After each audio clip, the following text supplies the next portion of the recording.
Bom dia a todos. Meu nome é Maurício Pietrocola. Eu agradeço aí o convite da Secretaria da Escola de Formação, agradecendo especialmente o professor Tadeu Nunes, que me convidou para fazer essa fala para vocês. Eu ainda não tenho muita experiência de fazer lives, mas preciso passar a adquirir. Então, a ideia é falar para vocês de uma maneira mais ou menos rápida um pouquinho sobre um tema que eu acho importante, atual, que é a ideia da sociedade de risco e a educação em tempos de pandemia, tá? Eu estou aqui com um PowerPoint aqui do lado, que eu não sei como fazer ainda a junção dele com o vídeo, então eu vou fazer referência ao número do slide.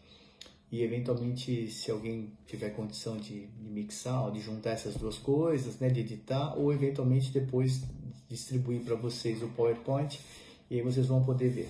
Bom, a discussão atual é atual porque a gente, no fundo, está no meio de uma pandemia, que é uma situação que aparece hoje, né, de certa maneira, nos tempos atuais, e que é uma decorrência direta dessa maneira como a tecnologia foi entrando na sociedade desde o século XVIII, né? Talvez de uma maneira que a gente poderia imaginar como externa, né? Como algum tipo de conhecimento que vinha para resolver questões, para oferecer alternativas, mas que com o passar do tempo, ele de certa maneira passou a fazer parte do próprio mundo, né? De maneira que hoje é muito difícil você separar três entidades ou instâncias que aparentemente podiam ser tratadas de maneira isolada, que é a ideia da natureza, da sociedade e da ciência e tecnologia. Então eu acho que essas três coisas no século XXI, elas claramente ganham um contorno diferente, e é o que muitos teóricos chamam de natureza manufaturada, e eu gosto de um autor, né, que é o Ulrich Beck, que fala da sociedade de risco. Então, basicamente, a ideia é que o que a gente tem hoje, né, talvez depois da terceira revolução industrial, ou como uma consequência do pós-Segunda Guerra Mundial, é que a gente vive agora em uma sociedade onde o aspecto mais importante é o fato de os riscos serem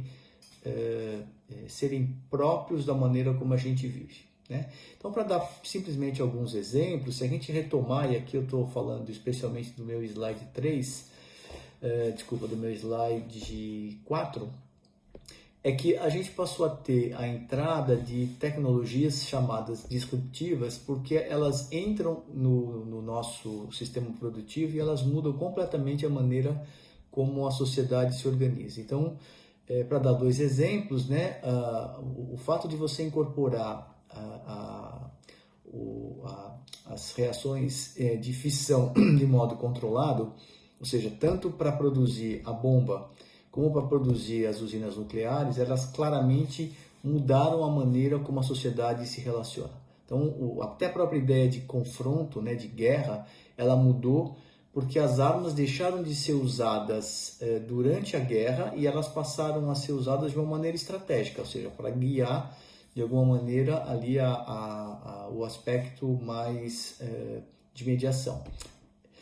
O que é importante nessa discussão toda é se perguntar como que a tecnologia vai continuar mudando os nossos cenários, quer dizer, como que ela de alguma maneira vai continuar sendo o motor das mudanças e como que a gente educa as pessoas, né, os alunos, para lidar com esse tipo de situação. Então eu acho que esse é o ponto importante. E aí a questão que eu trago para vocês, e aí eu estou lendo aqui o meu slide número 9, é se perguntar assim, quais serão os riscos e quem é que vai ser impactado, né? Então, a primeira resposta é interessante, assim, os riscos claramente vão estar ligados com o uso da tecnologia. O uso da tecnologia não diretamente para produzir coisas, mas para mudar a forma como a gente vive. Então, se a gente quiser pensar a questão da pandemia atual, e você falar, não, mas o vírus foi uma migração de um vírus de um animal silvestre para o homem. Ok, mas se você pensar do ponto de vista da própria existência dessa coisa que se tornou não uma epidemia, mas uma pandemia, quem está na base disso é a tecnologia. Ou seja, como que um vírus localizado numa cidade específica, em algum lugar do mundo, ele tem a capacidade de se espalhar para o mundo inteiro. Isso claramente é a ruptura espaço-tempo que foi produzida pelas novas tecnologias. Ou seja, pessoas viajam, as pessoas são capazes de instalar um sistema produtivo espalhado no mundo inteiro, tá? Então, na verdade, o que você tem é uma tecnologia que garante que a produção possa ficar espalhada no mundo, as pessoas possam estar baseadas num lugar, mas ao mesmo tempo estar espalhadas no mundo inteiro. Ou seja, entender esse tipo de coisa, entender que a sociedade se transformou a partir de uma entrada de uma tecnologia, faz toda a diferença para você entender o que está acontecendo hoje. Então, ao mesmo tempo em que as tecnologias elas trazem benefícios, e é inegável, né? O fato de um celular, um aparelho que nem esse que a gente está usando para se comunicar, custar o preço que custa, é decorrência da tecnologia. O fato de praticamente todo o cidadão brasileiro ter acesso a um celular é resultado da tecnologia. Mas o fato de uma pandemia se espalhar pelo mundo inteiro praticamente em 4 meses também é resultado da tecnologia.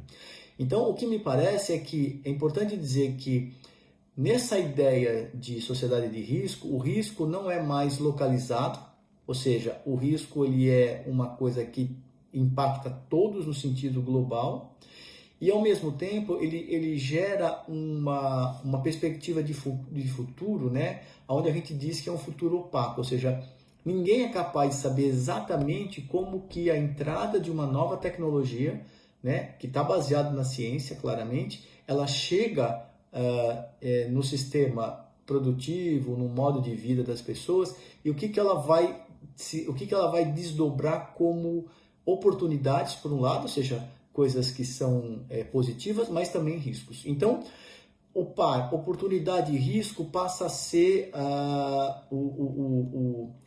os dois polos, né? A dialética interessante que está ligada com a tecnologia, porque ela tem um lado positivo, claramente, ela vai cada vez mais ser utilizada, implementada, ou seja, a ciência continua, junto com a tecnologia, oferecendo novos meios de dar resposta para problemas, mas isso ao mesmo tempo vai trazer como contrapartida os riscos.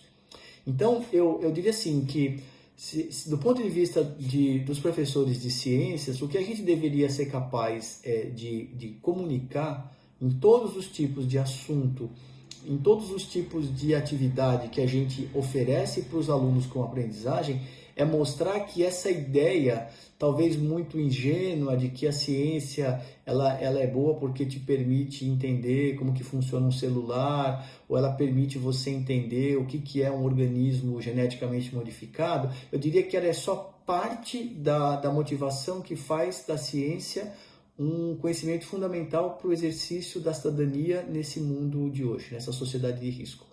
Ou seja, se nós tivéssemos uma população, não só do Brasil, mas mundialmente, melhor preparada cientificamente para entender o que está nos assolando em termos de epidemia, claramente as soluções, né, para enfrentar essa epidemia seriam muito melhores. Ou seja, existe um problema a nível do governo, claramente, que não sabe exatamente como agir, ou pelo menos no Brasil não está sabendo como agir, mas ao mesmo tempo isso gera uma confusão que atinge uma população que também não tem um preparo, não está educada cientificamente para poder entender e principalmente pensar pensar local e globalmente. Então, assim, enquanto as pessoas se previnem da epidemia como se fosse simplesmente uma ideia de se prevenir individualmente, claramente a gente não consegue enfrentar uma epidemia.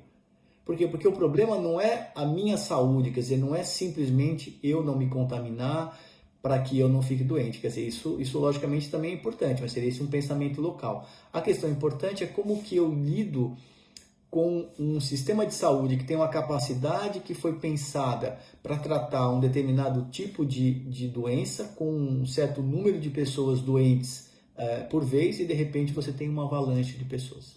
Tá? Então eu vou terminar por aqui, porque eu já extrapolei o meu tempo, e eu quero deixar essa mensagem para vocês, ou seja, enfatizar que a sociedade de risco é um desdobramento da introdução lenta, né, que começou lá atrás no século XVIII, mas que tem o seu ápice agora com essa ideia de sociedade de risco, faz com que a gente repense, inclusive, o valor e a importância de uma educação científica. Tá bom? Obrigado para vocês, um abraço.